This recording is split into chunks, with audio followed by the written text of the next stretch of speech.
welcome back to my channel. So today I'm doing another book review, and this one is for Julie Garwood, Castles.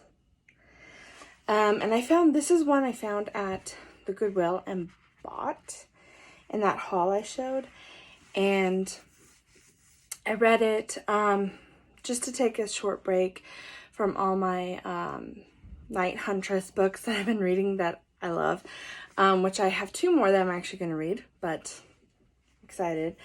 But I took a break reading this and loved it. I'm just going to say, I think I even liked this better than The Prize by Julie Garwood, which I liked that one. Don't get me wrong. I really liked it. But I really liked one. This one is more my jam. Alright, so let's get into it. I got, my thing here to help me. My book log. Okay. So it's about Colin Williamshire, and his dad is Duke, I think, or Earl, and he's a Duke, I think. And it's also about Princess Alessandra. So Princess Alessandra, she's an orphan. Both her parents died when she was young, and she finished growing up in a convent. And her dad, he relinquished his title as leader to marry her mother because he fell in love with her. And his country thought her too English, and so he gave it up to his brother, the throne, and married her mother. He bought another castle, and that's where they were with their daughter. And then he got sick and died, and then the mother took Alessandra to a nun convent, and because she was sick and stuff, and then she died, and the nuns took care of her and raised her. And then her uncle died, and he had no heirs or anything, so she was the heir to the throne, the princess. And the person running the kingdom at the time was General Ivan. And word came that he was going to forcibly come get her, to force her to marry him so he could keep ruling. And she was like, no, kind of a thing. So the nuns helped her escape and get surrendered to her,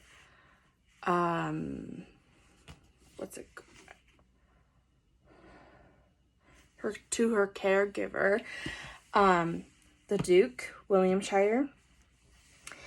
And when she got there, she immediately liked him and his wife. But then they got sick, very sick, and so she had to be sent away. And they were going to send her to his first son from his first marriage, but his wife died, and then he got remarried. But then him and his wife got sick, and she couldn't stay with them. So then they sent her to his second son, the first son of his second marriage. And so he took care of her, and this was Colin. And she found him to be, he was very tall, darker skin, brown hair, but he had green eyes. He was strong. She thought him very handsome. He had a limp because a fight made his leg shorter, his left leg shorter than his right leg, because of all the missing muscle.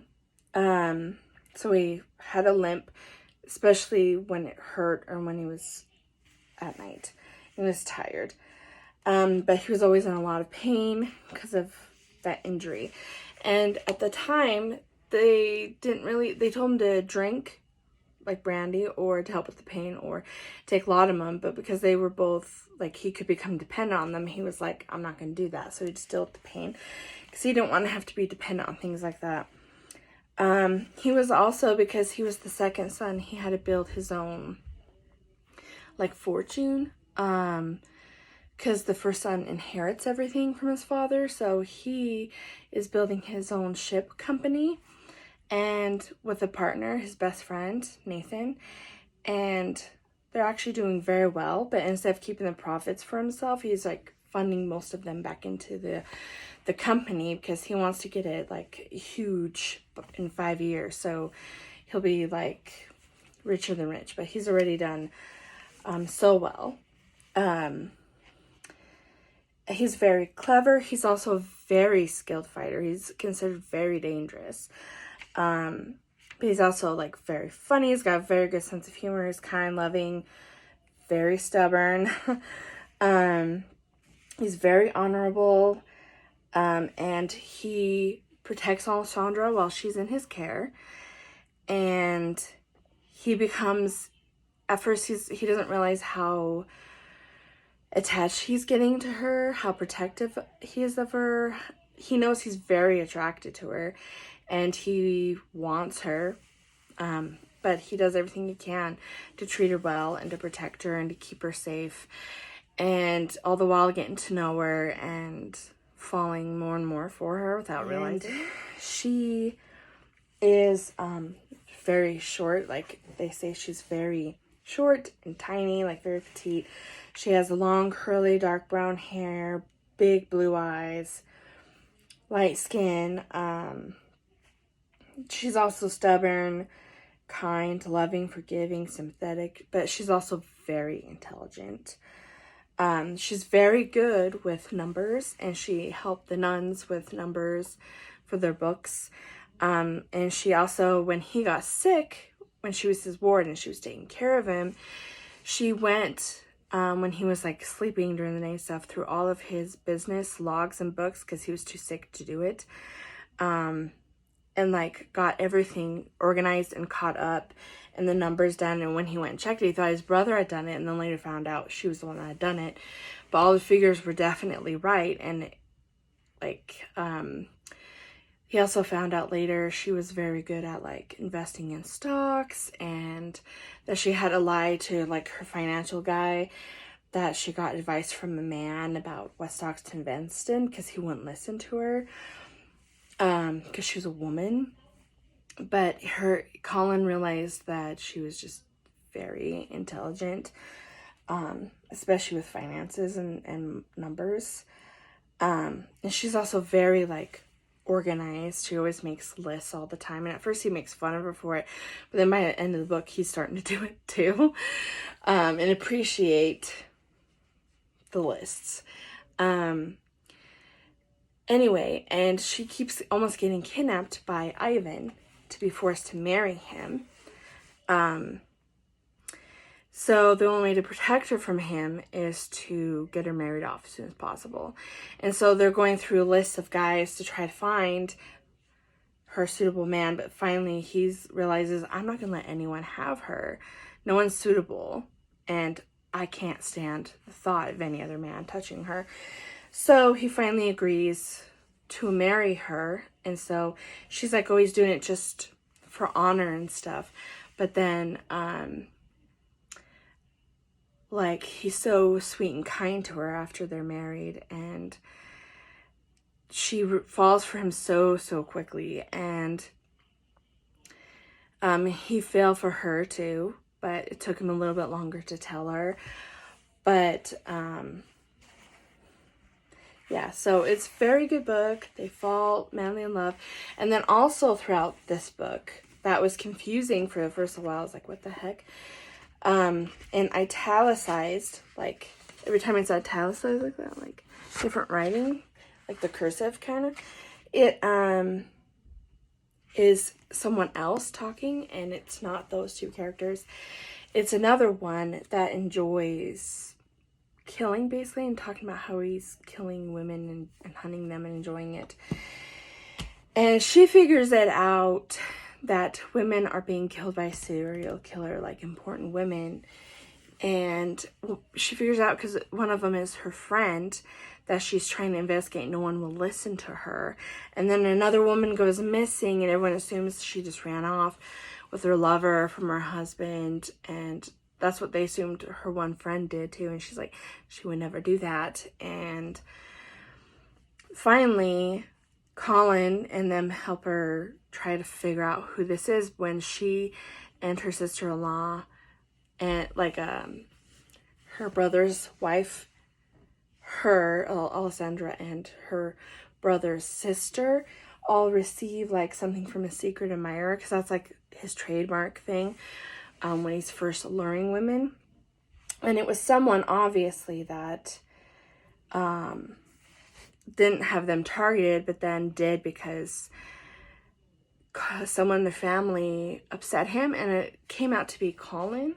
And I won't explain all that because I don't want to give everything away, but basically he then goes, because they catch on and they protect their women, and he realizes they're catching on to him.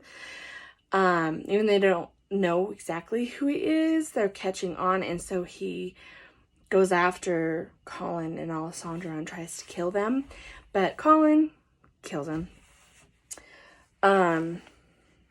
But yeah, so that whole mystery thing is all also integrated through here.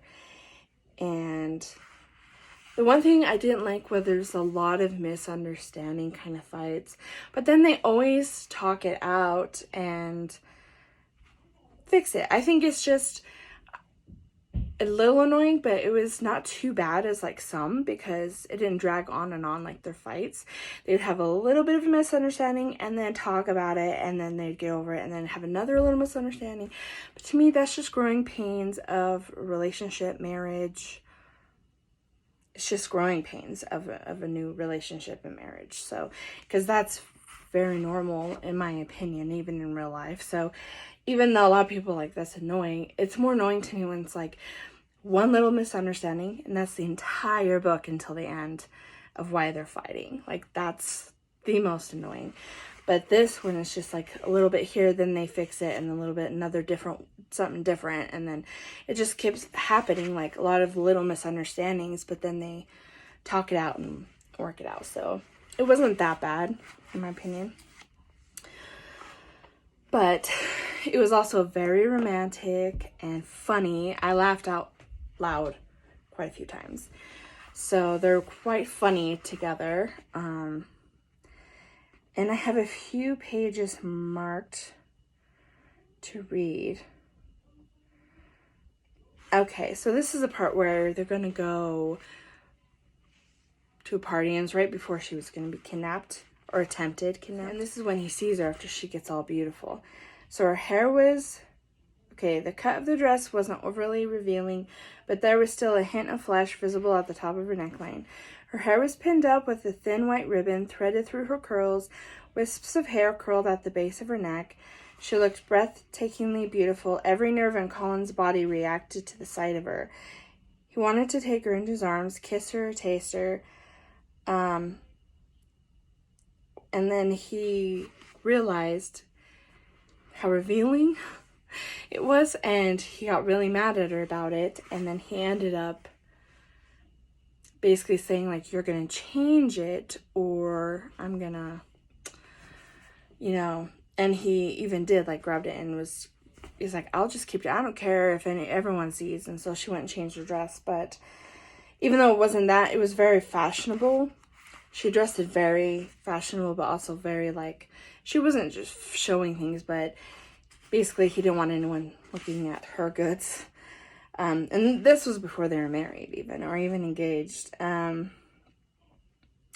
the whole dinner scene of right before they were going to be forced to be engaged, sort of, was really funny. I laughed a lot. She smiled good. I remember telling you your suspicious nature would get you into trouble, and I was right, wasn't I? He didn't answer her. She didn't mind. She was too busy gloating. She turned and walked over to the door connecting the bedrooms. She wasn't quite finished goading him, however. You just had to find out for yourself that Kane was really sick, and now look at you. She pulled the door wide. Good night, dragon. Oh. And then he also called her a brat when they first met, when she was a little girl. Just as a reference. But then he says, I was wrong, you were. She was thrilled by his admission and waited to hear the rest of his apology. The man wasn't quite an ogre after all. And she prodded when he didn't go on, you're still a brat. And that's when he got sick, because he didn't believe her that his brother and father were really sick, because he thought they were planning to try to make her his ward so that he would agree to marry her, because they've been trying to get him to marry for years. So he thought it was all made up, but to find out they really were sick. And then he got sick because it was contagious what they had. And so that part made me laugh. Oh, and then this part was romantic. Yes, I love you. His satisfied grin said it all. He didn't seem at all surprised, and that thoroughly confused her. You already know I loved you, didn't you? He slowly nodded. She shook her head. How could you know when I didn't? He tried to take her into his arms. She quickly backed up a step. Oh, no, you don't. You want to kiss me, don't you? Then I'll forget my every thought. You will answer me first, Colin. And I'm going to skip a bunch, and then down here it says, and she loved him.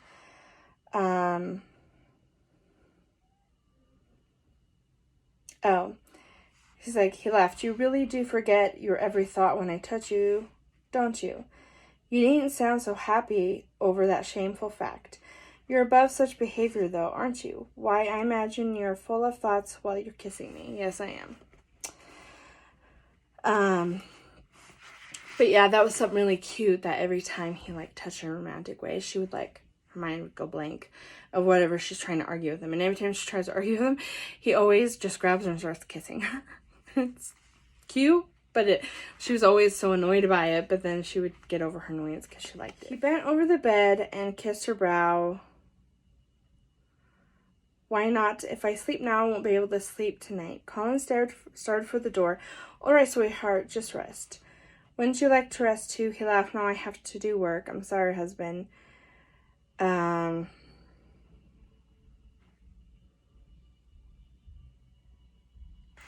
But I can't see right where it is. I don't want to read the whole page, but that part, he ends up going to check on her, and she's fast asleep already.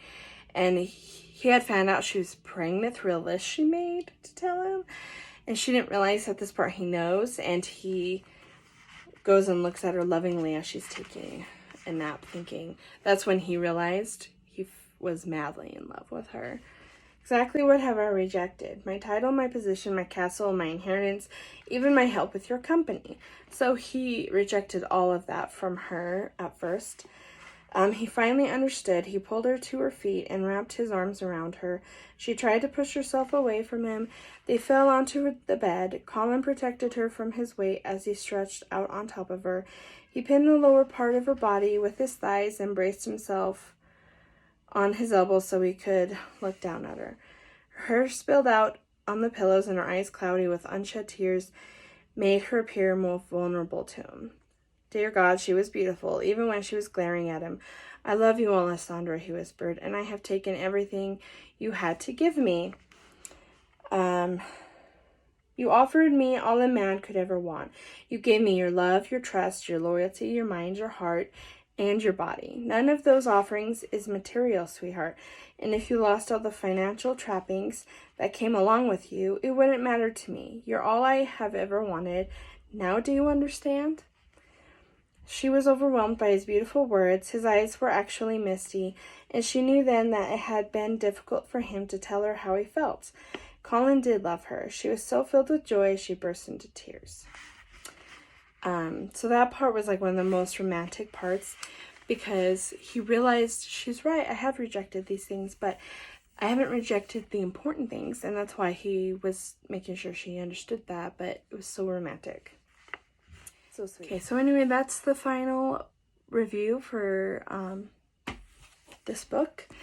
I would definitely give it at least 4 stars. I really liked it. I think the prize I'd probably give 3 stars in my opinion. But I really like this one. And I like this one better because there wasn't as much fighting between the two of them as in the other one. But she was just as smart, just as beautiful as Nicola was. And he was just as manly as, what was his name? Baron Royce. But yeah, I liked this one more in a way because she's more humble than Nicola was. The way her and Colin look and their characteristics, I liked better myself. I like their personalities better. I loved his family and their dynamic with her even also.